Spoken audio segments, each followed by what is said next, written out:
College का पहला प्यार। शिल्पा एक ऐसे परिवार से संबंध रखती थी जहां लड़कियों की शिक्षा का कोई मोल नहीं था, जहां 8वीं तक पढ़ाई कर ली, बस उसके बाद शादी करवा दी जाती थी।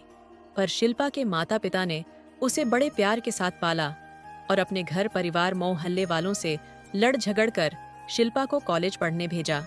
वो चाहते थे कि उनकी बेटी अपने पैरों पर खड़ी हो सके। वो हमेशा शिल्पा को आगे बढ़ता हुआ देखना चाहते थे, इसलिए अपने परिवार के खिलाफ जाकर भी उन्होंने उसे पढ़ाया लिखाया और आगे की पढ़ाई के लिए शहर भेजा।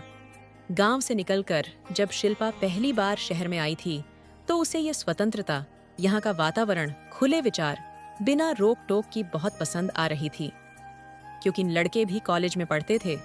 एक दिन कॉलेज में उसकी मुलाकात एक लड़के अजय से हुई। जब वह कॉलेज के गार्डन में टहल रही थी, वो 2nd ईयर में था और शिल्पा 1st ईयर में। ये पहली दोस्ती जो हुई वो शिल्पा को अजय का दीवाना कर गई। फाइनल एग्जाम आते आते तो दोनों शादी के सपने देखने लगे थे।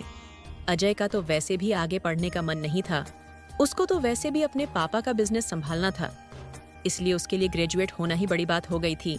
लेकिन इधर शिल्पा पर तो अजय के प्यार का ऐसा नशा चढ़ा था कि उसे ये तक समझ नहीं आ रहा था कि उसके माता पिता पर क्या बीतेगी। उसका एक कदम उसके घर में आने वाली हर लड़की की शिक्षा को रोक देगा। अजय ने उसे सपने भी रंगीन ऐसे ही दिखाए थे। वो तो अक्सर उससे यही कहता था, आखिर इतना पढ़कर तुम्हें कौन सा नौकरी करनी है? अरे तुम तो एक बिजनेस फैमिली में जा रही हो, हमारे यहाँ तो नौकर काम करते हैं, तुम्हें तो वैसे भी शादी के बाद आराम करना है। शिल्पा धीरे धीरे उसकी बातों में आने लगी थी। गांव में पली बढ़ी लड़की को शहर का आराम अपनी ओर खींचने लगा था। उसे अजय पर अपने से ज्यादा विश्वास हो चला था, पर वो जानती थी कि उसके माता पिता शादी के लिए तैयार नहीं होंगे। तैयार तो अजय के माता पिता भी नहीं थे। आखिर शिल्पा उनके स्टैंडर्ड से मैच भी नहीं खाती थी, तो उन्होंने भी अजय को शादी के लिए मना कर दिया। लेकिन अजय तो शिल्पा के साथ शादी की जिद पर अड्डा हुआ था। उधर पता नहीं गांव में कैसे शिल्पा के माता पिता को पता चल गया और वो उसे यहाँ से वापस गांव ले गए। एक रात शिल्पा सबको नींद में सोता हुआ छोड़कर गांव से भाग आई, पर गांव से आने के लिए उसके पास पैसे नहीं थे, तो आते समय अपनी माँ की अलमारी में से सोने के गहने और पैसे चुरा लिए थे। अजय तो उससे शादी करने के लिए वैसे भी तैयार था, तो दोनों ने मंदिर में जाकर शादी कर ली। पर अजय के माता पिता ने तो शुरू में उन्हें अपनाने से इनकार कर दिया, तो उन्होंने सोने के गहनों को बेचकर उन्होंने अपने रहने खाने पीने की व्यवस्था की। जब तक प्यार का खुमार था और जेब में पैसे थे, तब तक अजय भी उसकी हाँ में हाँ मिलाता था। लेकिन धीरे धीरे जब प्यार का नशा उतरा और पैसे भी खत्म हो गए, तो दोनों को आटे दाल के भाव पता चल गए। दोनों पति पत्नी में लड़ाई होने लगी, लेकिन दोनों की समस्या ज्यादा दिन नहीं रही, क्योंकि अजय अपने माता पिता का अकेला बेटा था, बाकी तो दोनों बेटियां थीं। बुढ़ापे में बेटा ही सब कुछ संभालेगा, ये सोचकर कुछ दिनों बाद वो खुद अजय को लेने आ गए और मजबूरन उन्हें शिल्पा को भी ले जाना पड़ा। आज घर में काफी रौनक थी। छोटी नंद तमन्ना की शादी 5 दिन बाद ही थी, तो सब उसकी तैयारियों में लगे हुए थे। बड़ी ननद बिल्लो और उसके पति भी घर आए हुए थे।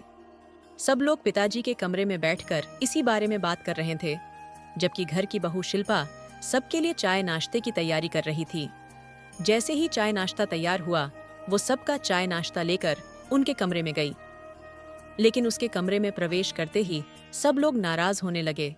शिल्पा को ये बात बहुत खराब लगी, पर फिर भी उसने सबको चाय नाश्ता दिया और खुद भी अपना चाय नाश्ता लेकर बैठ गई। लेकिन तभी मम्मी जी ने उसके पति अजय से शिल्पा को बाहर भेजने का इशारा किया, जिसे शिल्पा ने देख भी लिया, लेकिन अनजान होने का नाटक करती हुई वो चुपचाप बैठी रही। अंत में अजय ने शिल्पा से कहा, हम लोग कुछ जरूरी बात कर रहे हैं, प्लीज तुम अपने कमरे में जाकर नाश्ता कर लो। शिल्पा ने प्रश्न भरी नजरों से अजय को देखा, जैसे कह रही हो कि मैं भी तो इस घर की सदस्य हूँ, भला मेरे सामने बात क्यों नहीं हो सकती? मुझे भी तो इस घर में क्या चल रहा है वो सब बातें जानने का हक है। शायद उसकी ये बात उसकी ननद ने समझ ली, इसलिए वो शिल्पा से बोली, भाभी वो क्या है ना कि जब आपके लायक कोई काम होगा तो हम आपको जरूर बुलाएंगे। अभी तो आपका कोई काम है नहीं, तो आप नाश्ता करके अपने काम खत्म कर लो। वैसे भी आपको पता है शादी के घर में बहुत से काम होते हैं और आप घर की बहू हो तो आपको ही सब कुछ संभालना है। उसकी बात सुनकर शिल्पा ने मन ही मन सोचा, हाँ, मैं तो घर के काम करने के लिए ही हूँ। बाकी तो मुझे पता भी नहीं कि कौन कब चला आ रहा है और कहाँ क्या खर्च हो रहा है, घर में क्या सामान आया और क्या नहीं। बाजार से भी सामान लाकर सीधे अलमारी में रख दिया जाता है। मुझे तो कुछ भी बताया नहीं जाता, पर इतने लोगों के बीच बोलकर अपनी क्या बेइज्जती करें, इसलिए चुपचाप उठकर अपने कमरे में आ गई। काफी देर तक तो उसने कुछ खाया ही नहीं, पर भूखे क्यों रहना, इसलिए अपना नाश्ता खत्म किया और प्लेट रखने रसोई में जा ही रही थी तो देखा सब लोग तैयार होकर निकल रहे। नंदोई जी तो अपनी चाबी उठाकर पिताजी के साथ बाहर निकल लिए। वहीं दोनों नंदें अपना बैग लहराती हुई बाहर आई और भाभी को बाएं कहकर निकल गई। सासू माँ जी भी बाहर आई और शिल्पा को काम बता दिया। बहू, हम लोग जरूरी काम से बाहर जा रहे हैं, तुम दोपहर का खाना तैयार कर लेना। उसे काम बताकर वो भी बाहर निकल गई। अजय बाहर आया और कमरे में अपना पर्स और गाड़ी की चाबी लेने चला गया। अजय, तुम सब लोग कहीं जा रहे हो क्या? शिल्पा ने पूछा। उसकी बात को सुना अनसुना कर अजय बोला, अभी मम्मी ने बताया तो सही कि जरूरी काम से जा रहे हैं। हाँ, पर कहाँ जा रहे हो तुम लोगों ने, ये तो बताया ही नहीं। शिल्पा ने कहा, अब जरूरी है क्या हर बात तुम्हें बताना? बता तो दिया कि जरूरी काम से जा रहे हैं, और मम्मी ने तुम्हें जो काम बताया वो कर लेना, अजय ने कहा और अपनी चाबी लेकर वहां से निकल गया। शिल्पा उसके पीछे पीछे दरवाजे तक आई तो देखा सब लोग कार में बैठे थे, पर पता नहीं क्यों ये लोग अभी भी गए नहीं थे। शिल्पा वहीं दरवाजे पर खड़ी उन लोगों को देख रही थी। ऐसा लग रहा था जैसे वो लोग किसी का इंतजार कर रहे हैं। 10 मिनट बाद उसे घर में काम करने वाली बाई आती दिखी। उनके आने पर अजय की माँ ने उन्हें अपने पास बुलाया और उन्हें कुछ समझाकर वो लोग वहां से निकल गए। काम वाली बाई घर में आ गई तो शिल्पा ने दरवाजा बंद किया और आकर सोफे पर बैठ गई। नौकरानी अपने काम में लग गई। सबसे पहले उन्होंने अजय की माँ के कमरे की सफाई की और फिर बाहर निकलकर उस कमरे के दरवाजे पर ताला लगा दिया। उन्हें ताला लगाता देखकर शिल्पा ने पूछा, अरे काकी, ताला क्यों लगा रही हो? उसकी बात सुनकर बाई ने उसकी तरफ देखा और बोली, मैडम ने कहा है कि उनके कमरे की साफ सफाई करके ताला लगा देना। शिल्पा ने उसके आगे कुछ नहीं कहा, पर उसे हैरानी तब हुई जब बाई ने चाबी उसे देने की जगह अपनी कमर में खोस ली और घर के बाकी के कमरों की सफाई करने लगी। एक नौकरानी पर भी आंख मूंद कर विश्वास था, पर अपनी बहू पर नहीं।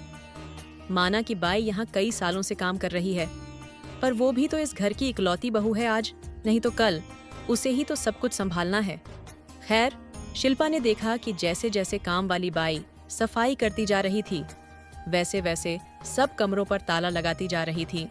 उन्होंने सिर्फ रसोई और हॉल ही छोड़ा था जहां ताला नहीं लगा था।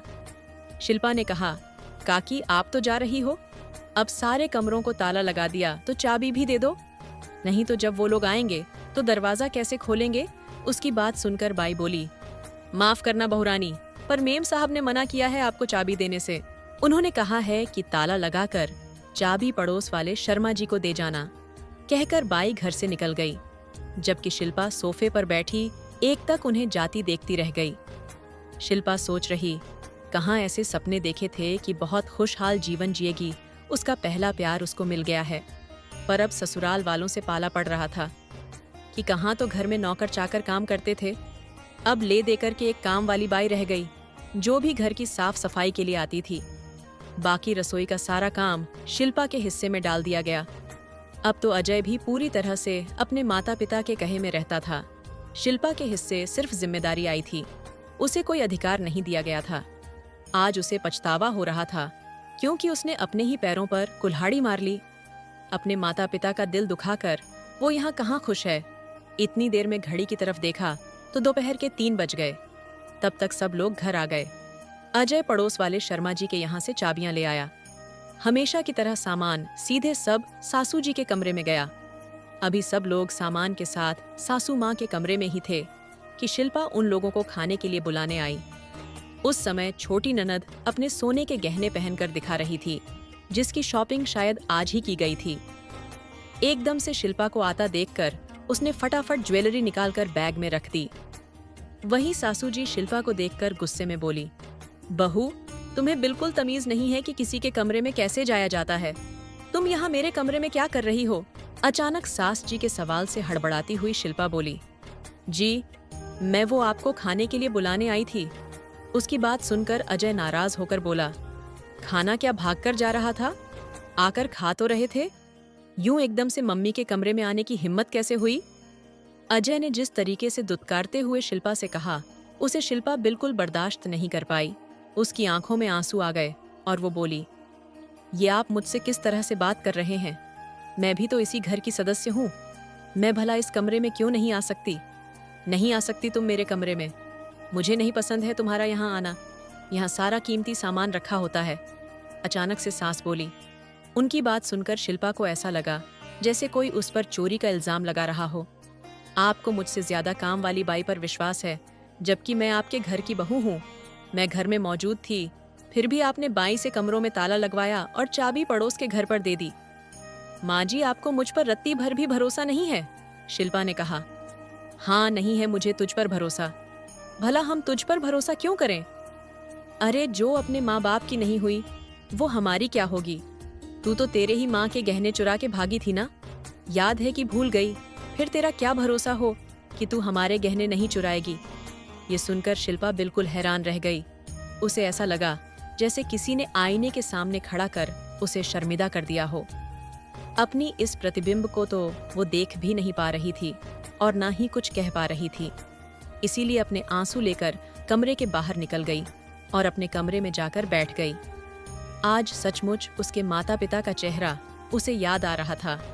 उनके विश्वास को तोड़कर आज जो कुछ उसे मिल रहा था, शायद वो उसी के लायक थी।